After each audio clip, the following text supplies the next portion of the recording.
On today's show, the guys are talking with Jethro Jones about the Transformative Leadership Summit.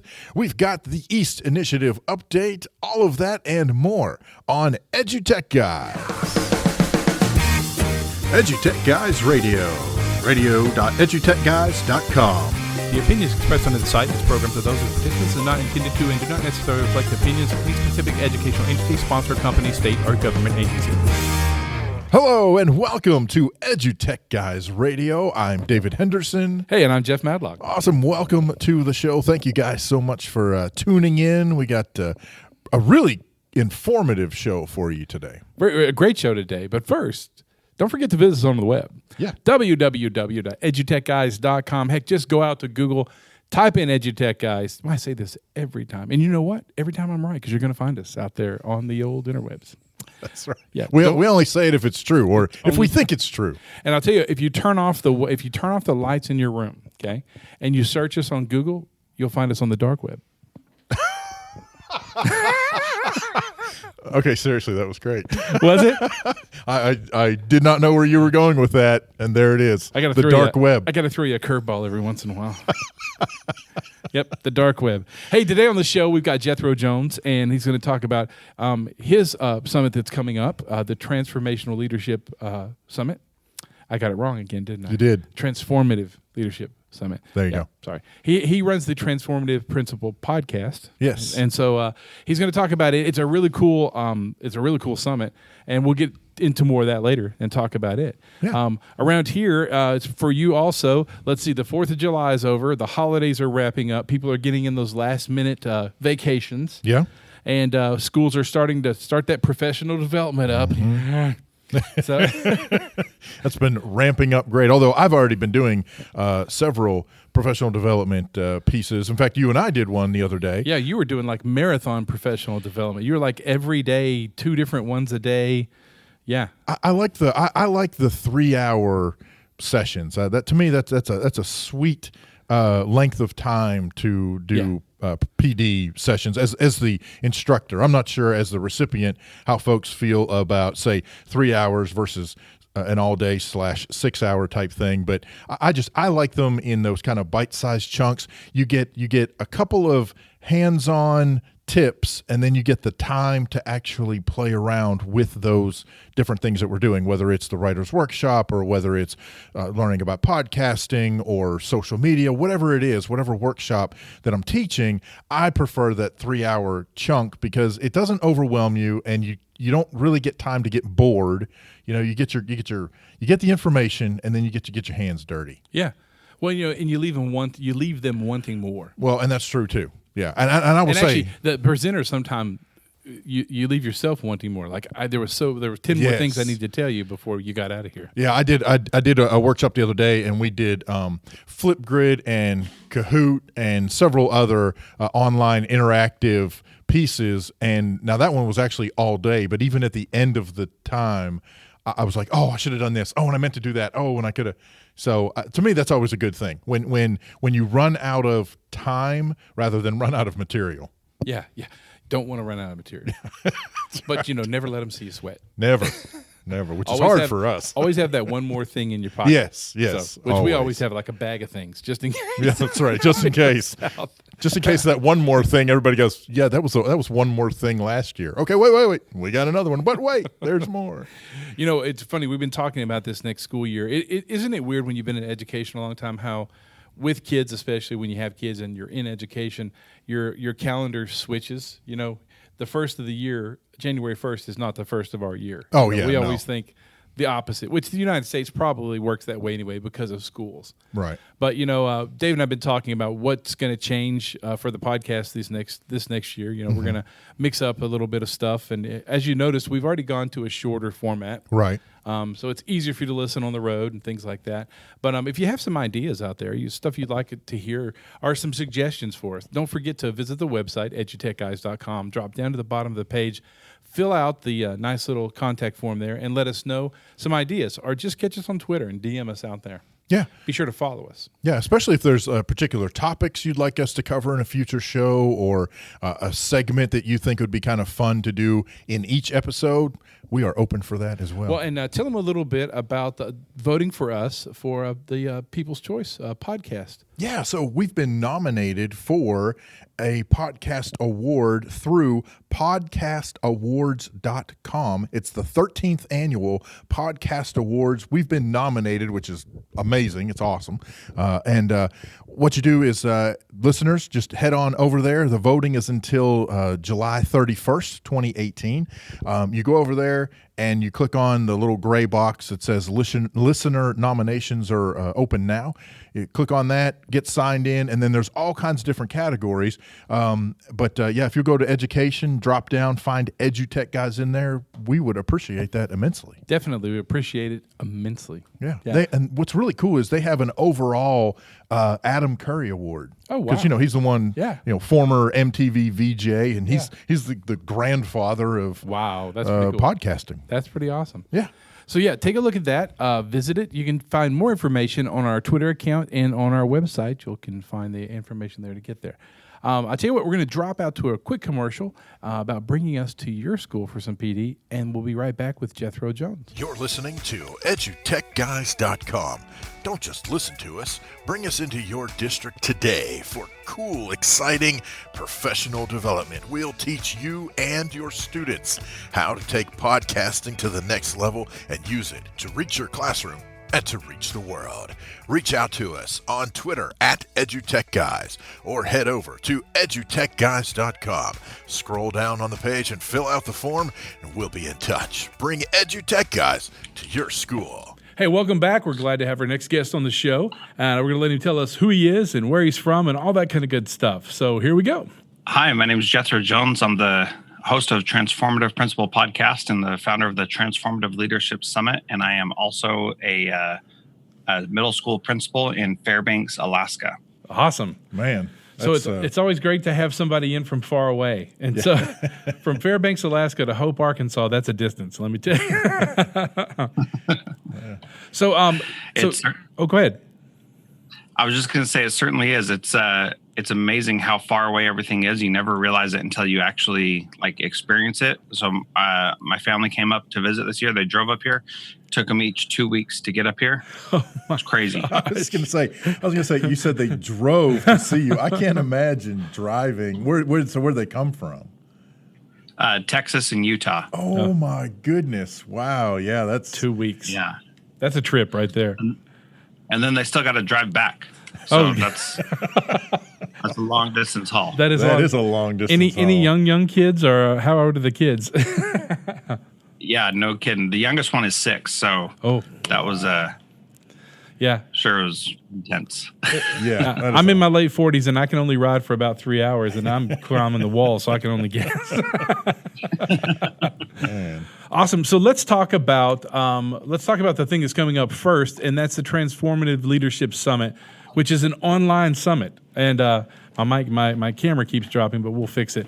So let's talk about it, and tell us about it, how it came to be, and then we'll jump into it with both feet. Yeah. So I know everybody likes going to conferences because you learn a ton, and then you have great interactions with people, and it's just an awesome experience. And so I personally love going to conferences as well. As you can imagine, it's pretty tough going from Alaska to someplace else. And I was looking around and didn't see any other online conferences where we could still get the learning and still build some connection and group without, traveling all that distance and spend all that money to travel. And so, I decided to create my own leadership conference that would, it's not just for principals, it's for anybody who's an educator, because I believe that all educators are leaders. And so it's a great opportunity for us to get together and learn from some amazing people. We've got 42 people on the list this year, plus a bunch of live interviews in the mornings on each of those days. So it's pretty awesome. Going to be July 30th through August 7th. Oh, wow. That's very cool. And I think it's very interesting that it's not, a lot of times when I think of an online conference, usually those are like a one-day thing. It's amazing to me. You're actually treating this as if it were an in-person conference, but you have all these folks who are going to be coming in and presenting and sharing their ideas just as if it were an in-person conference. That is so cool.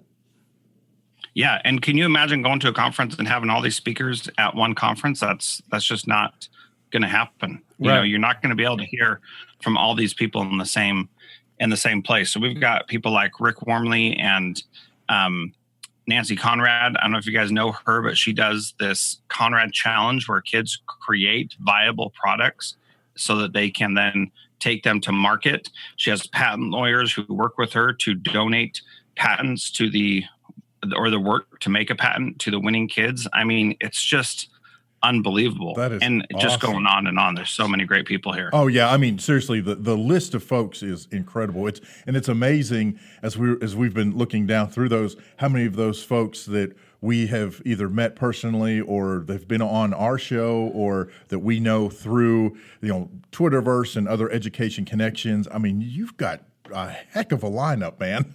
Kudos. I mean, seriously, that is huge. Well, thank you. This is my third year doing it, and each year it just gets bigger and better. And so, working with other people to make something that is really powerful for educators is really important to me. So, it's worth the effort, and it's exciting to be able to have so many amazing people be part of it. Yeah, that's so cool. So let's jump right into it. Let's talk about the theme for this year's summit, and what it is, and can you describe it and define it for our listeners?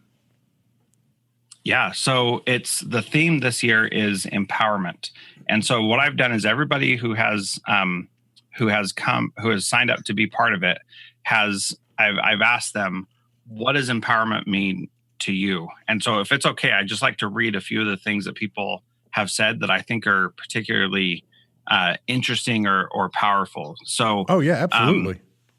So Charlou replied and she said, doing what needs to be done without asking permission. Mm-hmm. And, I thought of that and I'm like, man, that's deep, because when you think about it, that's a great way to look at it. Ellie said, having the right to make decisions, be innovative, and try something new without seeking permission or fearing retaliation or a consequence. And taking the idea of not just, we're trying to empower people, but someone has the right to make their own decisions. We don't do that enough in education for principals, teachers, students, parents. We think that we've got this big, huge system that can't be changed and we just follow along with it. And that's just not true. And then one more that I think is really good is creating a culture where everyone performs at their potential for the good of others. And that's from Alicia.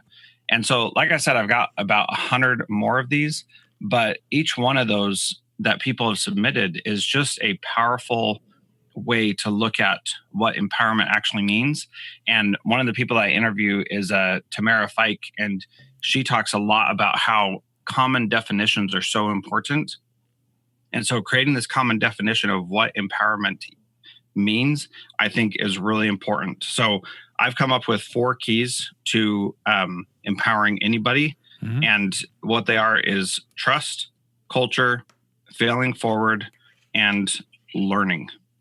And those seem kind of different, but I'll take a break because I've been talking for a long time, and maybe you guys have questions about something so far. Well, I just wanted to hone in on the common, one of the common threads through their responses is a combination of not asking permission, but also not having to ask for permission. And I think, to me, there's a key difference in there between not asking permission and one of the, and I apologize, I forget which one, but one of them, they said doing this without permission or without getting permission and without the fear of repercussions, because I think that's a big part of it. A lot of people do things without permission, but then the repercussions come back and turn around and bite them in the rear end. And so I think it's a very important part of that definition, that common definition of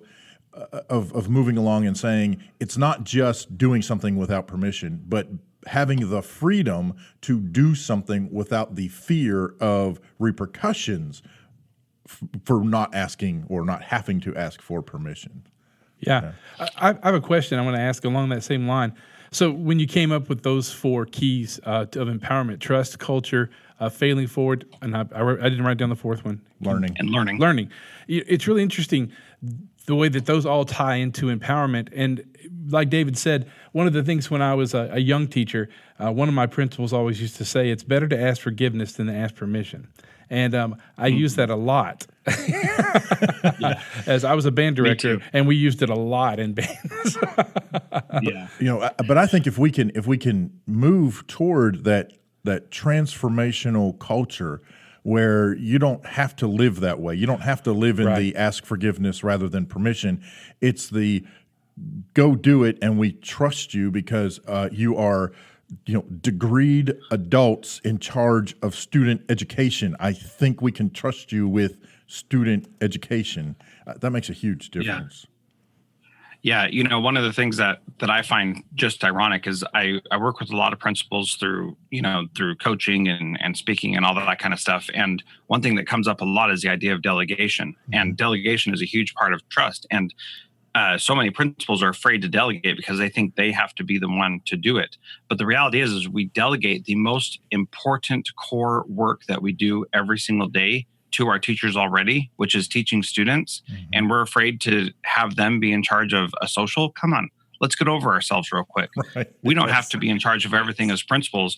We need to trust that other people are going to do it. And here's where I think that really comes into play is if you have a big group of people working at something and the principal is the only one who can make decisions, or the superintendent or a teacher in a classroom or whatever, you're going to only be as good as that one person is.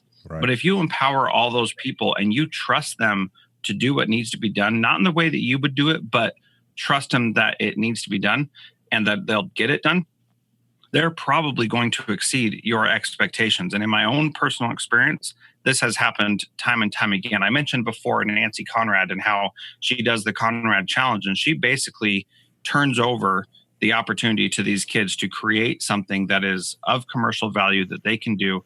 And she says, you guys go do it. This isn't my thing. You don't have to so many times we buy some sort of program from a company in schools, and then we have to make 100 of the same exact thing. Mm-hmm. She doesn't want that at all. She wants kids to come up with whatever works for them. So these kids created this muscle toning suit that astronauts can wear in space to help them.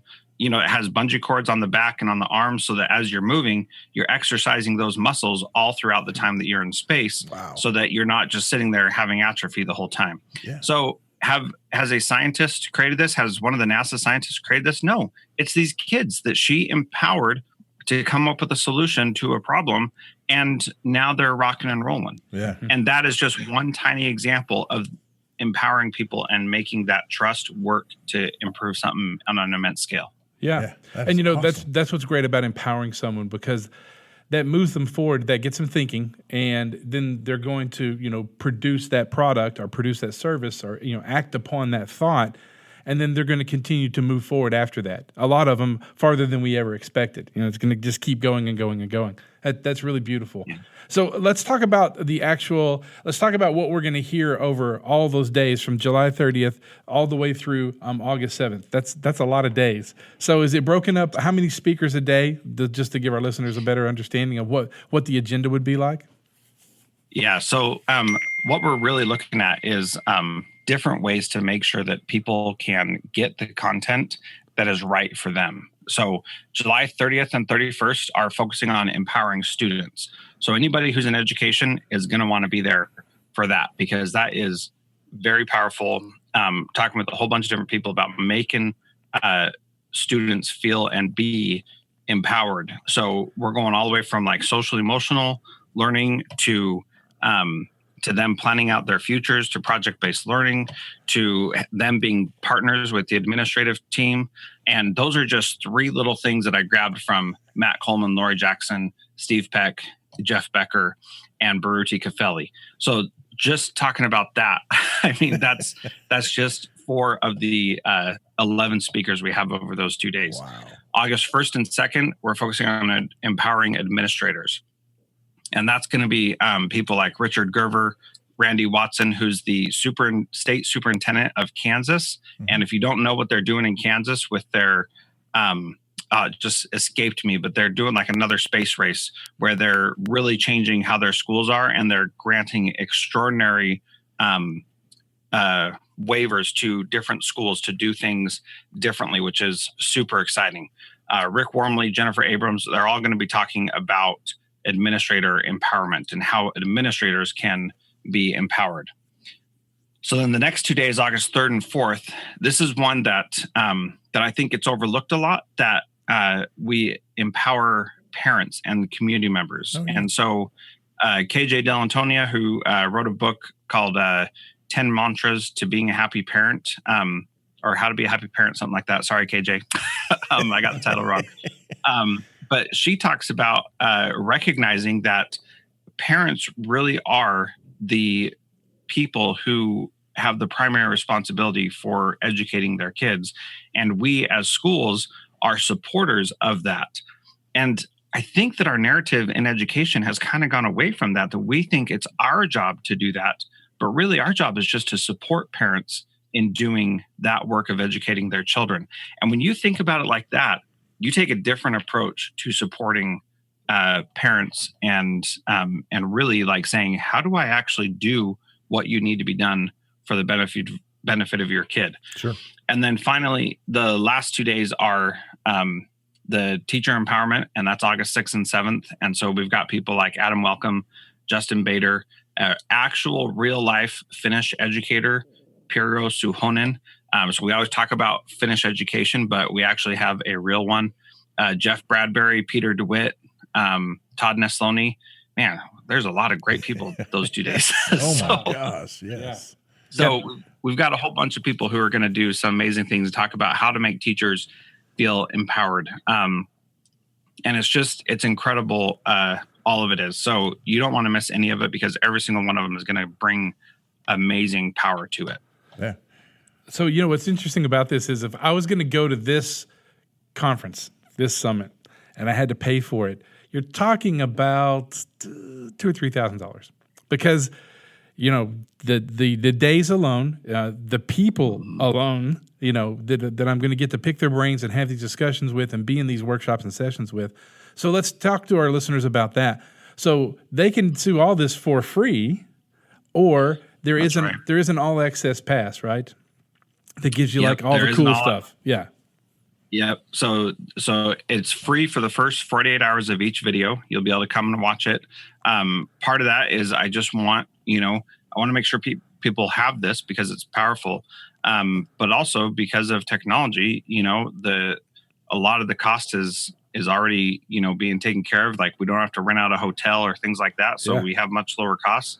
If you want to watch the videos beyond that and have I'm thinking like a principal wants to share some of these with his staff and staff meeting, or a teacher wants to share some of these with their students later. You can get the all access pass until the day that it launches, or until I run out of my 100 early access passes. Okay. I'm going to sell that for just $97. So for instead of a $2,000 to $3,000 investment, you can get $100. You can take that and have access to all these. You'll get them in MP3 format, in video format, and then you'll also get special bonuses that the speakers have included, be part of a Facebook group and a bunch more. So, and you can get college credit too. So that's another bonus. Oh, so wow. That is from awesome. For $97. University of Alaska. Oh, that's cool. Yeah. That's really cool too. Yeah. I've got that from the University of Alaska. That's pretty cool. That's right. I actually want to, so real quick before I switch gears here, how do they find more information about the Transformative Leadership Summit? Yep. So transformativeleadershipsummit.com. That's the best way to get there. And you can just go there, transformativeleadershipsummit.com, and then just hit your email address to join for free. And then, or you can scroll down towards the bottom and get the all access pass. Cool. Very cool. So what I want to do is, we talked a little bit about trust, and there are three other, main components that's a part of this focus. So I kind of want to circle back around and let's talk some more about some of those other pieces. So let's talk about culture. when you say culture and you're talking about having discussions around culture, especially in connection to transformative leadership, what in your mind, what does that look like? What does it sound like? What does it smell like? I don't know, Yeah. So really it's a culture that that I can't do anything well myself. I need to empower others to be successful. And so if I just start out by saying, I'm going to do this, and this is my vision, and I'm going to make it happen, that's never going to be successful in a classroom, in a school, in a district. It's just not going to work. And so you need to have a culture in place where people can buy into the vision. So one of my assistant principals, Damon Hargraves, and I used to describe it like this, where we'd have this vision way out in the distance of the mountaintop we were trying to get to. Mm-hmm. And sometimes I may go through the foothills to get there. He, on the other hand, is going to go out on the river, and he's going to ride the river on a speedboat all the way up until he gets to the rapids and he can't go any further. And then he's going to get out, and our job as people who are going towards the same vision is to know that we're both going to that vision way out here, and that every once in a while we're just checking in to see that we're on the same path.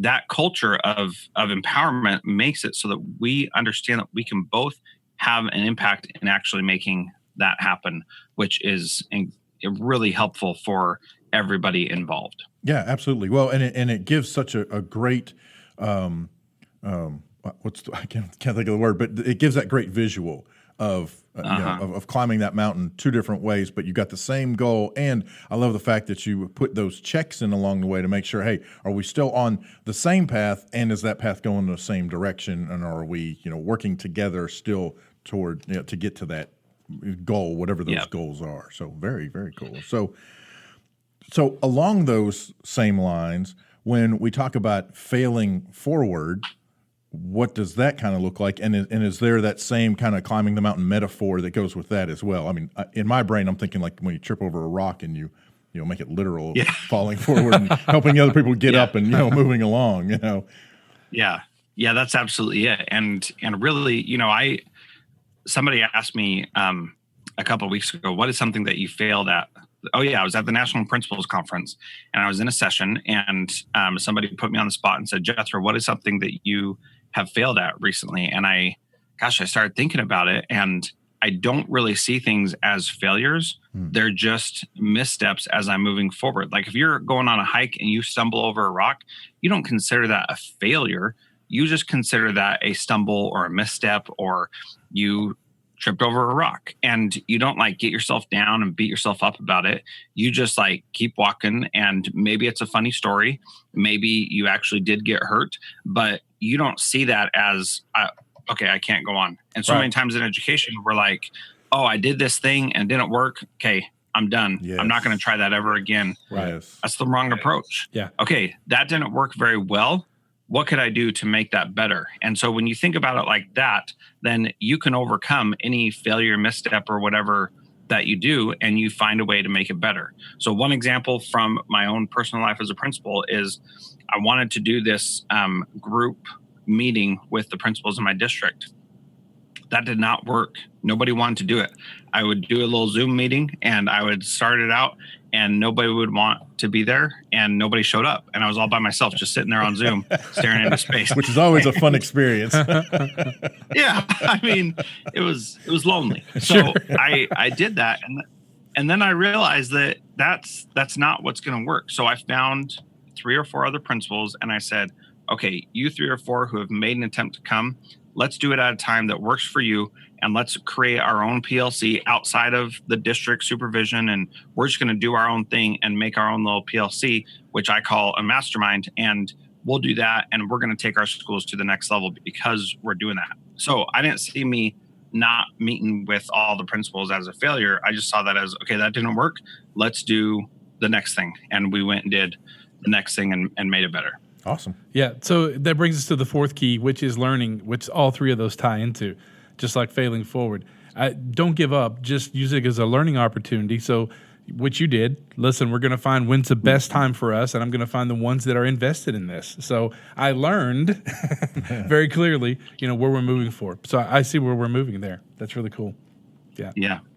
Yeah. And so learning really becomes this idea that we're a learning institution, and sometimes we as adults think that we're the experts and we don't need to be learning. But the reality is we can learn from kids, we can learn from adults, we can learn from parents, we can learn from everybody. And so we need to constantly be looking for the next piece where we can learn, and how can we make other people our teachers and learn from them.